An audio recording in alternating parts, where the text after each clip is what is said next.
Yes, ladies and gentlemen, we've got the names of the winners in the first big jingle contest, and we're going to announce them later in this program.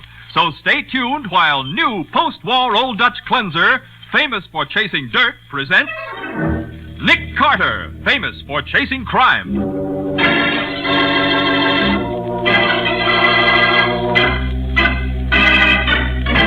Every week at this time, two great names are joined as new post-war Old Dutch cleanser brings you one of the most resourceful and daring characters in all detective fiction, Nick Carter, Master Detective.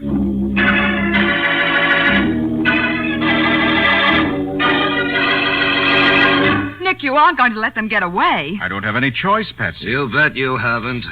You got your name on that confession, sister? Yes. Here it is. Give it to me.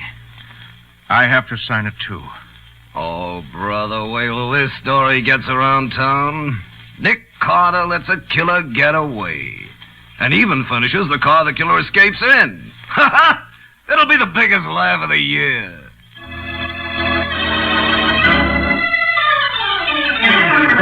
And now, the case of the absent clue. Today's adventure starring Lon Clark as Nick Carter. As a good businessman, Jeff Greeley never overlooks the chance to put his merchandise in a new and promising location. The merchandise in this case is little slips of paper with numbers on them. They sell for whatever you want to pay, from a nickel on up. And the new location Jeff has in mind is a small suburban candy store owned by Paul Elliott and his wife Ruth. Right now, Jeff is giving the Elliots a sales talk. Your cut ought to double the profits on this joint, Mr. Elliott. You'll get a big play from the kids at that school down the street. Listen, the numbers game is a racket.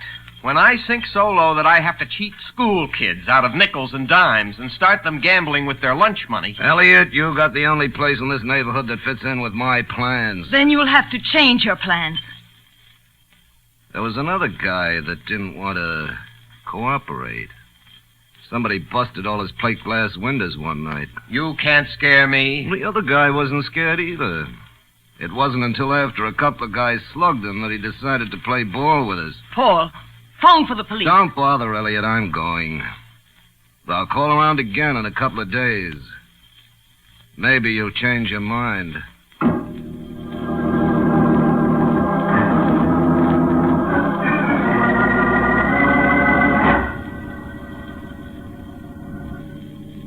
That's the place, Barney. Slow down till I heave this brick. Easy now. Oh, bullseye. Now step on it.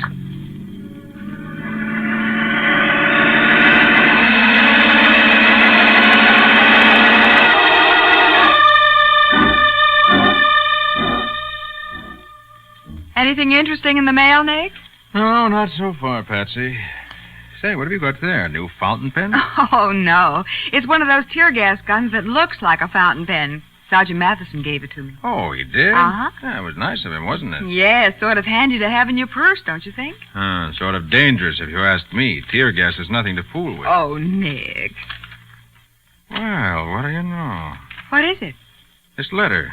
It's from a fellow I haven't heard of since we were kids, Paul Elliott. Oh, I thought it was a case. And may be. You know who Jeff Greeley is? Small-time racketeer, isn't he? Yeah. He's running a numbers game in the suburbs now. Oh? And a crooked one at that. Hmm. He's trying to strong-arm Paul into peddling the number slips for him. Strong-arm him? How? Well, Paul and his wife have a small confectionery store out in Beechwood. Yeah? The front window's been smashed twice, and Greeley's warned him that next time it'll be a lot more serious unless Paul gives in. Well, can't the police do anything? Not without proof. And Greeley's too smart to let him get anything on him. You know, I think I'll drive out there this evening and talk it over with Paul. Oh, you can't go tonight, Nick. Oh, why not? Because tonight's the annual banquet of the Downtown Boys Club, and you're the guest of honor. Oh, yeah, that's right. Well, I'll go afterwards then. And I want to put this off, Betsy. No telling when Greeley will pay Paul another visit.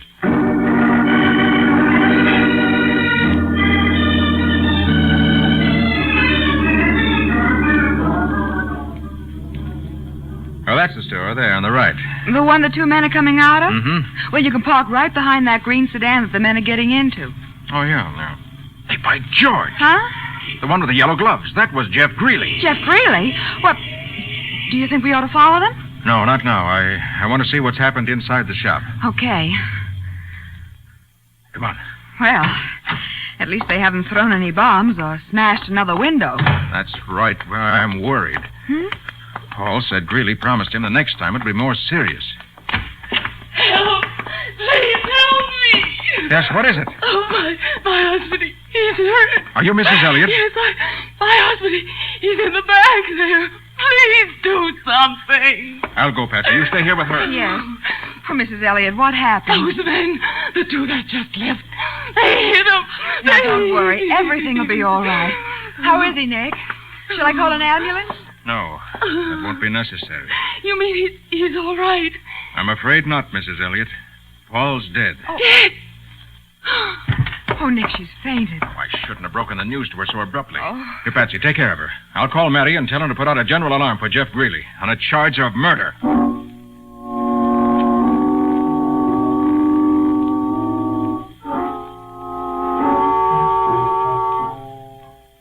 All right, the police will be here in a few minutes, Patsy. How is she? Still unconscious, Nick. I just dipped my handkerchief in cold water at the soda fountain. I'll wipe her face with it. You got it smeared with makeup. Oh, no, I won't. She isn't wearing any. You mean that peaches and cream effect is natural? Of course it is. Some women are lucky. Oh, she's coming out of it. Oh. How do you feel, Mrs. Elliott? Who are you? My name's Carter. I'm a private investigator. I used to know Paul years ago. You said Paul was... Please, Mrs. Elliott, try to tell us what happened. Paul and I stayed late to unpack some new stock. He was opening the crates in the back room, and I was in the storeroom when Jeff Greeley and that other man came in. How long ago was that? Oh, it was only a few minutes ago. I heard Paul quarreling with him and the sound of a fight, and then... Yes? I came out of the storeroom just in time to see Greeley. The one who was wearing yellow gloves? Yes, that's him. He picked up the crowbar Paul had been using to open the crate, and he hit him with it. Did they see you? No, I don't think so. When Paul fell, they ran out the front way. Yes, we saw them leave as we drove up. Now he's dead.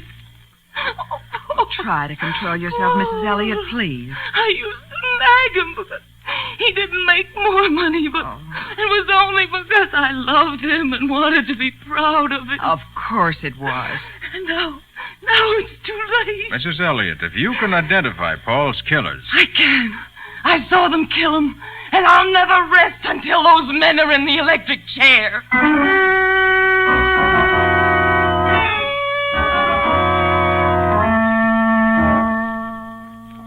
Al, did you find anything, Nick? No, Matty. This ledger of Greeley's is the only thing in the whole apartment. Yeah, there's plenty of evidence in it to convict Greeley of running a numbers racket, but that ain't important now. Hey, wait. Here's an interesting item. What? October 17th.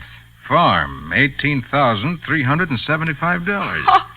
Can you imagine a bright lights character like Jeff Greeley buying a farm? What would he do with a farm? Use it as a hideout, and I'll bet that's where he is right now. Hey, you're probably right, Nick. But we don't know where this farm is located. If he bought it for a hideout, the chances are it ain't even in his name. Well, some of his friends might know, if we could get them to talk. Yeah, maybe. We'll round up a few of them and try anyway. Yeah. How about the medical examiner's report, Matty? Bruises, contusions, cut on the left eye. Oh, they must have beaten him pretty badly. And then finished him off with a crowbar. Oh, it's going to be a pleasure to get my hands on those guys. I don't suppose there were any fingerprints on the crowbar, Sergeant. Huh? No, Patsy, not a single one. What? Well, why should there be, Nick? Greeley was wearing gloves. That's right. Greeley was wearing yellow gloves. Well, now, look, we don't need a fingerprint. Mrs. Elliott's testimony will be enough to convict those two rats. Yeah, but if anything happened to her, you wouldn't have any case at all against Greeley. Nothing is going to happen, Patsy. We got her in a downtown hotel under an assumed name. Where? She's registered at the Kemble Arms on East 49th Street under the name of Mrs. Anna Davis.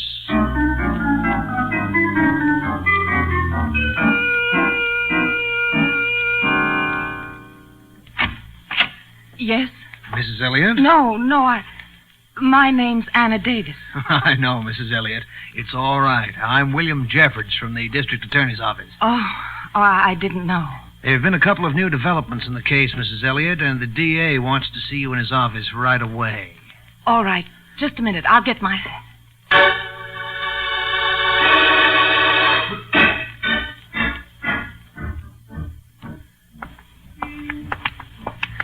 This is the car, Mrs. Elliott. Here, I'll open the door. Thank you. That man at the wheel. That's Jeff Greeley. Get in there. Nice work, Eddie. Now, you keep her quiet back there. I got some driving to do.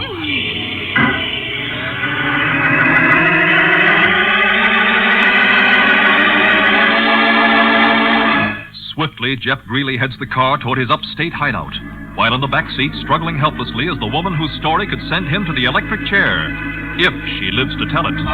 We'll see what happens next in just a moment.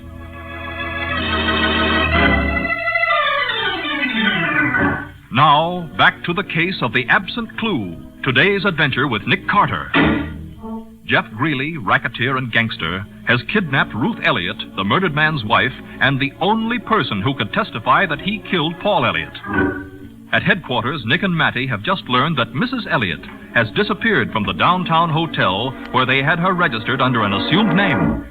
Greeley did this, Nick. It's got to be Greeley. The doorman at the hotel saw two men force her into a car, but they got away before he could call a cop. Oh, there's no use getting excited, Matty. Oh, how long do you think Greeley is going to let her live? Knowing her story will send him to the chair. Well, how do they find out where she was, Sergeant? I checked that, Patsy. They used the old registered letter gate. Huh? Man went to Mrs. Elliott's apartment with a letter she had to sign for personally, and the superintendent told him where she was. The superintendent? But how did he know? I told her not to let anybody know. He said that after she found what hotel we put her in, she called him and gave him the address in case of an emergency. Well, we've sure got the emergency. You can say that again. We've got to work fast. Oh, sure. But what do we work on? The location of that hideout Greeley has in the country. Nick, we've been working on that and got exactly nowhere. Matty, Greeley's brother would know where it is if anybody would. Nick, we questioned him for over an hour this morning. All right, then. We're going to question him some more. Okay. I'll have him brought up. But I tell you, it's no use, Nick. Pete Greeley's dumb, but he's plenty tough. Okay, it's up to us to be just a little bit tougher.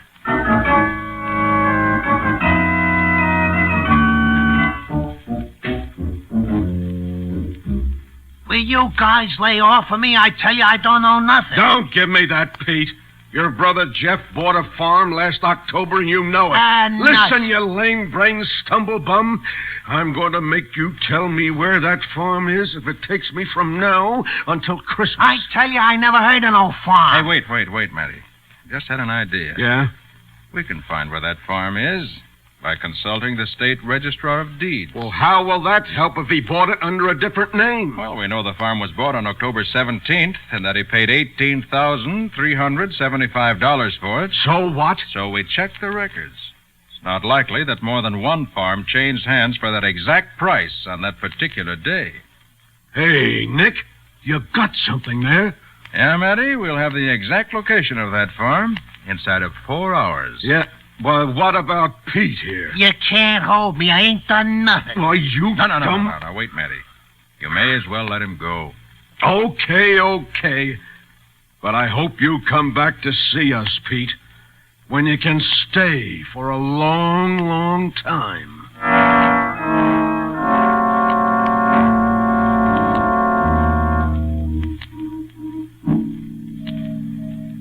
Hey, I want to send a telegram. Well, that's what we're in business for. Do you have it written out? Yeah, right here. And it's got to go fast, see? Naturally. Our telegrams always... what is this first word? James, Jams. It's a guy's name. Oh, yes, of course. James, Crane, is it? That's Graham. What's the matter, stupid? Can't you read? Well, Here, give me it. I'll read it to you. I don't want no mistakes. Yes, that would be best. James Graham, Rural Route 6, Box 124. Rural route? Oh, there'll be an extra charge for messenger service, unless they have a phone. Okay, stupid, so send a messenger. They got no phone. Hortons Grove, New York. Dear James, your friends from downtown are coming up to see you. Never mind that, Pete. I'll take that. Carter, where'd you come? I've been trailing you ever since you left headquarters. Why do you think we let you go? Just a moment. I'll have to have that paper. Forget it. I'm going to deliver this message personally.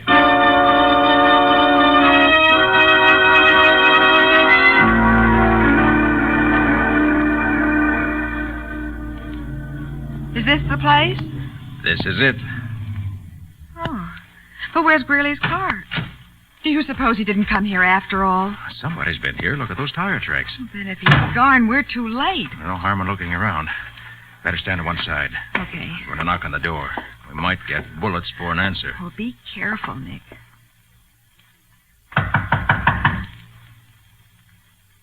Do you hear anything? Not a sound. Is it locked? Yeah, and I'm going to break it in. Those tire tracks prove they had some reason for coming here.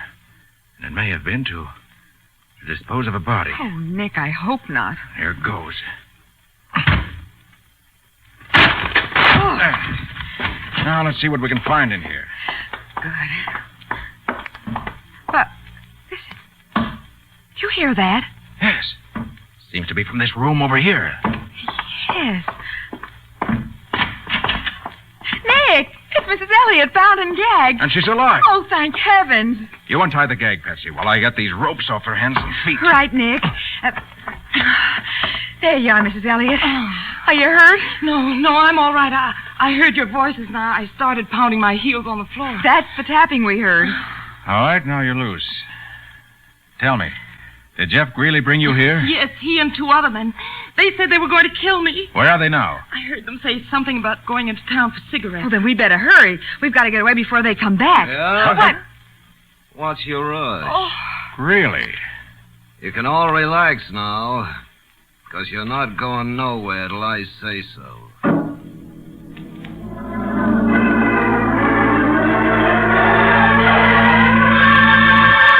Jeff Greeley stands in the doorway, a revolver in his hand. And it appears that instead of rescuing Ruth Elliott, Nick and Patsy are themselves caught in the same trap. We'll see what happens in just a minute.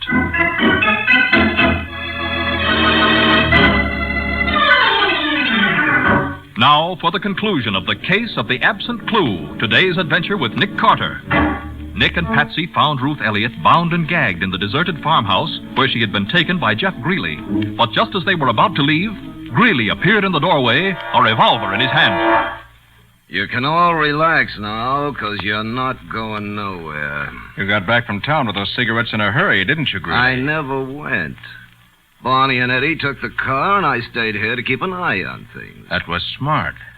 Now keep on being smart and put away that gun. I'll put it away after I make sure that you three ain't going to talk now or ever. Nobody's going to get away with framing me. Framing you? Yeah. If I fry, it won't be for something I didn't do. Well, if that's all that's worrying you, Greeley, you can put that gun back in your pocket. I know you didn't kill Paul Elliott. What's that? he did. He did. I saw him. No, Mrs. Elliott, you killed your husband. She did. It's a lie. That's why you kidnapped her, isn't it, Greeley? Why, sure, I've been trying to make her tell the truth so that I'd be cleared. I can understand that. What chance would I have in a court when it's my word against hers? You wouldn't have any chance. Unless you had a confession from her, signed and witnessed. Yeah, and that's what I've been trying to get. And I'll get it, too, or else. I won't do it. I won't. He can kill me first. I see your point, Mrs. Elliott. You'd rather be shot than go through a trial and die in the electric chair. You can't prove a thing, any of you. Look, Mrs. Elliott, how about this? If you did sign such a confession, and Patsy and I witnessed it, Greeley might be willing to let you take my car and get away. So why not? I'll hold Carter and the girl here long enough for you to get clear out of the country. No, I didn't do it. It's your only chance, Mrs. Elliott. You ain't kidding. You'd really keep him here long enough for me to get out of the country. Yeah, and I'll give you enough dough to do it with. All I want is to clear myself. Well, all right, I'll do it. Good. Now, here, I got a pencil. And she can use the paper and Patsy's notebook to write the confession now. Oh, but Nick, you're not going to let her go. Not really. Do you see any other choice? No, but... Then give her the notebook. Oh, Nick, you must be... Patsy. Oh, here. Now write as I dictate, Mrs. Elliott. Go ahead. I hereby confess that I killed my husband, Paul Elliott, and that Jeff Greeley is completely innocent. Now sign it. There. Sign your name as witness, Patsy. Well, All right. You are going to keep him here, aren't you? You bet I am, but not for your sake, sister. I just want everyone to know that somebody finally got the best of Nick Carter. What do I do with this, Nick, now that I've signed it? Oh, hand me the notebook and pencil. I have to witness it, too. Wait till it gets around town that Nick Carter let a killer get away, and even finished it with a car to get away in. It'll be the biggest laugh of the year. Better than stopping a bullet, though. Oh, I broke the point on this pencil. Patsy, let me have your fountain pen. My fountain? Yes, you have it in your purse, haven't you? Oh, yes, of course, Nick. Hold it, sister. What's the matter? Just toss that purse over here, baby. I'll get that fountain pen for him. Oh, all right. Here. That's a girl. I just want to make sure you didn't pull any tricks. Here's the pen, Carter. Oh, you know I wouldn't try any tricks on a smart boy like you, Jeff. Oh, there's no ink in this pen. Huh? I'm afraid I'll have to use tear gas. All right, let go of the gun, Greeley. Let go. I've got the concession bit. Don't move, Mrs. Elliott. If I'd have known you are... You keep your hands up, too, Greeley. Oh, Nick, that gas. Go on, through the door, Greeley. We'll wait for the rest of your gang out where there's some fresh air.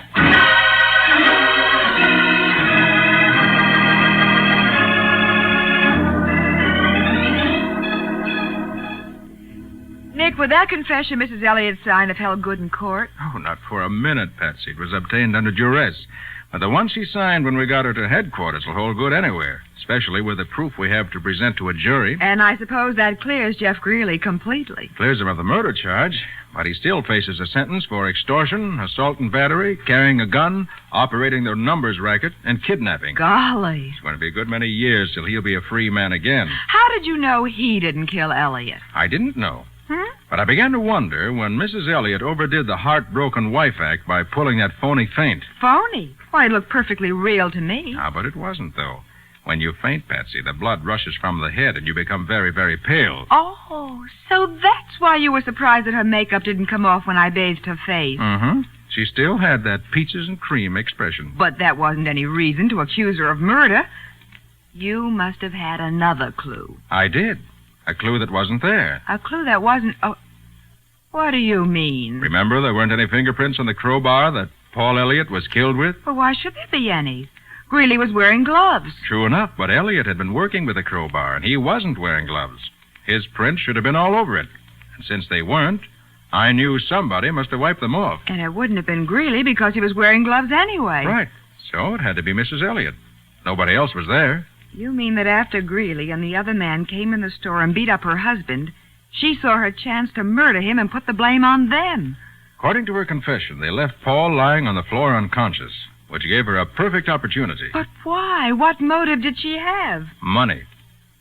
She killed him for money? Yes, Paul had a lot of insurance. Oh. And they hadn't been getting along for a couple of years, so she thought she saw a chance to commit the perfect murder. Well, Nick, that little tear gas gun of mine certainly came in handy, didn't it? It certainly did. Lucky for us that Jeff didn't take a closer look and see that it really wasn't a fountain pen. I guess you're glad now that I had it in my purse, huh? I still say it's a dangerous thing to carry. But it isn't. Look, Nick, unless you push the little button here... Hey, Patsy, you little idiot. How did I know it would go off? Oh, Nick, open a window or something quick.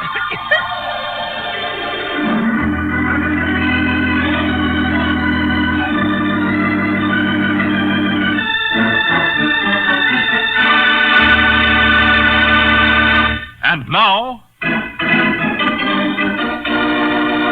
the winners of the 1948 Super Deluxe Ford V8 four-door sedans in the first new post-war Old Dutch Cleanser contest, which closed February 28th. Nick, suppose you do the honors. I'll be glad to, Mike. These folks have won themselves a brand new Super Deluxe Ford V8 four-door sedan. Mrs. L.J. Allman of Route 1, Odessa, Florida. Mrs. J.J. Bartlett of 1705 Summit View Avenue, Yakima, Washington. Mrs. H.E. Brower of 16618 South Woodruff Avenue, Bellflower, California. And Mrs. M.L. Burns of 203 Wilmot Avenue, Bridgeport 7, Connecticut. My only regret is that I can't award these Fords in person. I'd certainly like to see the smiles that wreathe the happy faces of these winners. So would I, Nick. And to all these Ford and other prize winners, congratulations. We'll have more winners next week, so be sure to listen.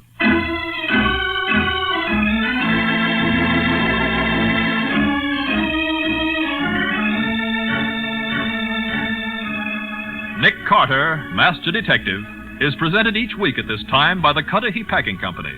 It is produced and directed by Jock McGregor and is copyrighted by Street and Smith Publications, Incorporated. Charlotte Manson is featured as Patsy. Mattie is played by Ed Latimer. Today's script was written by Jim Parsons. Original music is played by Henry Silverne. This program is fictional, and any resemblance to actual persons, living or dead, is purely coincidental. The Girl Scouts, 36 years old this week, have pledged themselves to send 100,000 kits of clothing to destitute children overseas. To help in this project, call your local Girl Scout office. This is Michael Fitzmaurice speaking.